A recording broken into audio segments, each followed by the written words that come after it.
What's going on, guys, and welcome to a video. Today's video is going to be very short. It's not going to be long and drawn out. We're just going to talk about 3 tips to help survivors out when playing Evil Dead the game.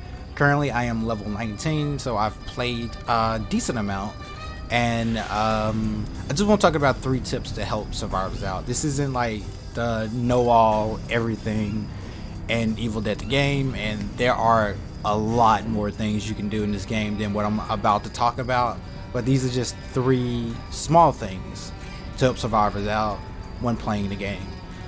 First tip, and I want to talk about this really quickly. Supports. I mainly play the support section. I don't really play too much of the other classes. So whenever I'm playing, I'm mainly playing Pablo, which is my favorite support, even though he is the weakest. But we're not going to talk about that in this video. This is probably going to be a separate video for something else. But if you go to the collections tab and hover over supports, support class, survivors start with a Shemp's Cola and an amulet, and can carry more Shemps and amulets. If Shemps or amulets are used, survivors in your aura also gain the positive effects. So I just want to put that out there that the support class, whenever they use a Shemp's Cola or amulet, if anybody's within their radius or aura, which is a very small radius in aura compared to the leader class, which aura is a lot broader and bigger. If you're within their aura, then if they use a Shemp's Cola or amulet, you gain the effects as well, which is not really super intuitive. I mean, I don't really see a lot of supports use it or do this in general. Whenever they want to heal themselves, just run toward a teammate and heal themselves next to a teammate so they can get the effects as well. But hopefully we start seeing more supports actually use this passive in the game, which whenever I'm playing, I try my best to always save my healing items for the end game, or whenever I see somebody just like dangerously low and they may not have a heal for themselves. If I'm full health, I still might pop a heal just to give them the effects. Now, it's not the full effect, it's mainly like 50% of the effects, or like 60%, somewhere in that nature. I don't know the exact numbers, but it's about 50% of the effect. Whatever you give yourself, you're giving to them, whoever is next to you. So that's going to conclude it for the first tip.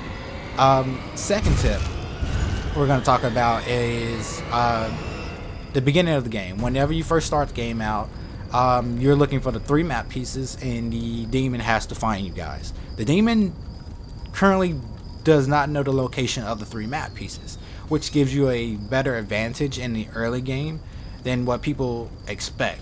Whenever you first start out, you're within a section of the map where the first map piece will always be. A lot of people get mad when you try to, when I personally go for the first map piece, which is generally the safest map piece. The demon player does not know where the map pieces are, so it would be kind of a good advantage to get the first map piece, because once you start playing the game over time, the demon gets stronger. The demon does not get stronger by collecting like certain things to make them stronger. They get stronger over time.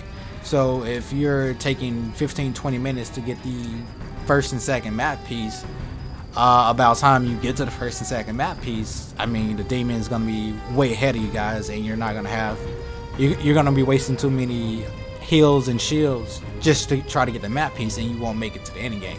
So it'll be, for me in my games, I like to go for the first map piece and then slow it down just a little bit, just so we can have like a head start, because nobody wants to be disturbed when you're trying to get the map pieces. I mean, the demon has to find you guys after all, so try to make the game a little bit easier on yourselves by, you know, running out, getting what you can, and hopefully he doesn't have a lot of stuff set up. He or she doesn't have like a lot of traps and stuff set up for you guys. So that's gonna conclude for the second tip. Now, the third tip I want to talk about is the end game, where you're defending the Necronomicon.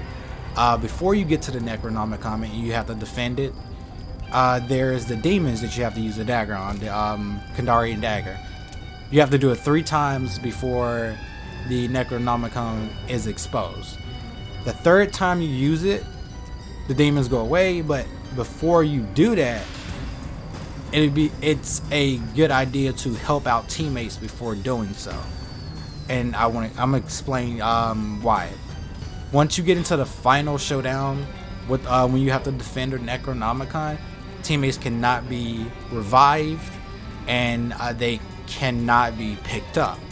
So if somebody falls and your teammates are still using the daggers on the demons, trying to expose the Necronomicon and then run and get you up later once the explosion happens, they will not be able to do so.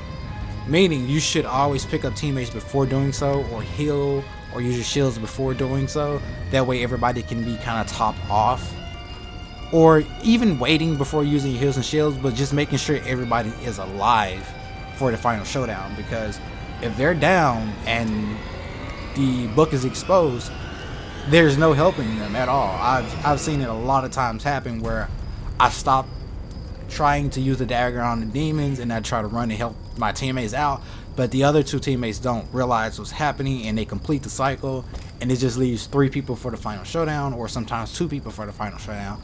Which, if you know anything about this, I mean, if you've been playing a little bit of this game, you're gonna need all 4 people to defend or have a better chance at defending in the end game.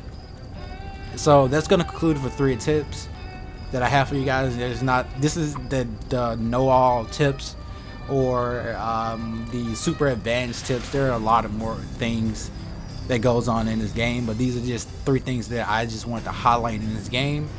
I'm gonna be talking about Pablo in another video because like I said, he's my favorite support, but he currently sucks in comparison to the other 2 supports in this game, which I think they should hopefully do something about. But that's gonna conclude it for this video. Hope you guys enjoyed the video, and if you want to see more, if you want to see some actual gameplay and other things, I will be uploading stuff soon on this game. So hopefully I see you guys there. As always, stay safe out there and enjoy the rest of you guys' day. Peace.